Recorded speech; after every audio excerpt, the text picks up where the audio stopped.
Хайрукеш, Достар, слушайте, у меня тут реально назрел разговор.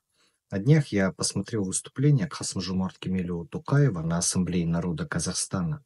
И, честно сказать, после этого почитал, что люди начали писать под моими постами. Прям массово. Слушай, что сказал президент. Никто не имеет права заставлять говорить на том или ином языке. Да, это абсолютно верно. Это сказал глава государства. Это важно. В Казахстане никто не обязан отказываться от родного языка. Никто не должен чувствовать давление. Это базовый принцип уважения. Но вот в чем фокус. Касым-Жомарт Кемелева Токаев сказал и другое. Причем не просто вскользь, а с акцентом. Он ясно дал понять, казахский– это государственный язык.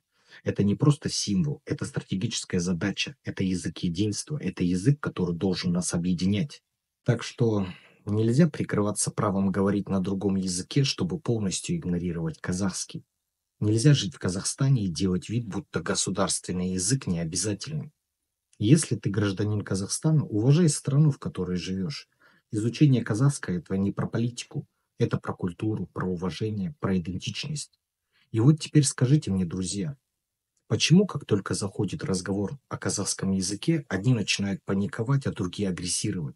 Почему мы такой богатый многоязычный народ вечно делим язык на свой и чужой? Ведь истина, как всегда, в балансе.